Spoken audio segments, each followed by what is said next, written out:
Chapter 3, The Corporate Communities Harajaon. The corporate characteristics of the tribal group.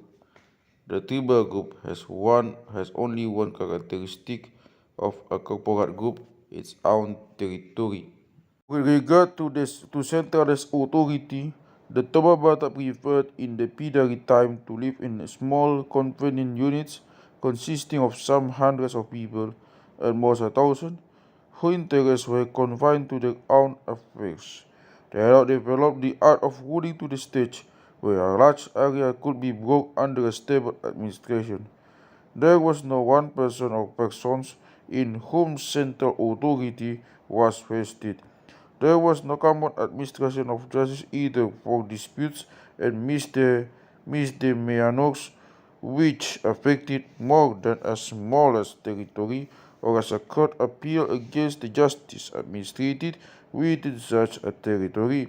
Disputes between corporate communities were settled peaceably or they resorted to war, and if the internal affairs in a territory became completely disordered, then the rajaships of the affinity groups were often more effective as mediators than the raja of the cognate groups.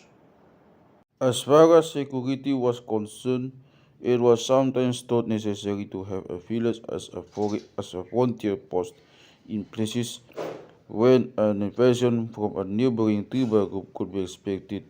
In such cases, after deliberation between members of adjacent territories, a village was founded, populated, and maintained as a substantial contribution to keeping the enemy at bay.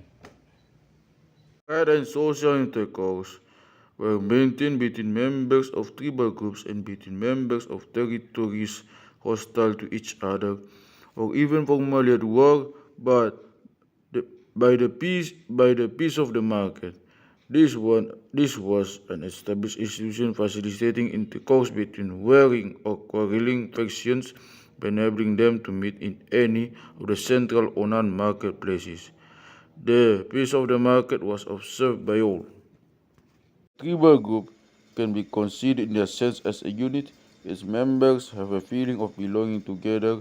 They are of the same blood, and they have sprung from an ancestral village where a common guardian spirit is often honored at ceremonies to which come members of the group living elsewhere.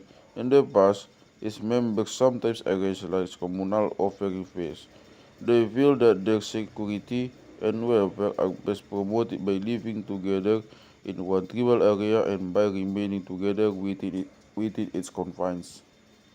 There is, however, no clear basic pattern, for since nothing is simple and uniform here, development has not followed a model. The number of tribal areas, which is irrespective of the book indwelling in the territory of its hula contain an unmixed tribal group in its entirety, is very small. I believe there is only one, the Sipai Tua area around Laguboti. The other tribal areas, with the exception of South Samosir, generally accommodate fragments of another tribal group in one or more places within their area, and this breaks their unity. Or two different areas such as South Samosir and Muara will each contain a part of one tribal group, and there are tribal groups like the Sihai Hisabungan and Borbor which only have a small land of origin but no well-defined tribal area because they have spread for the greater part over the whole of the country.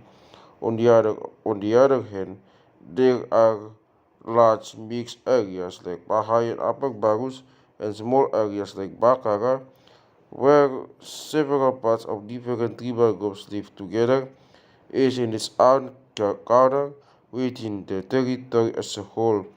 All these phenomena have led to local links, usually of a confederative kind, which are often strengthened by affinity relationships between the allied Marga and their principal ships.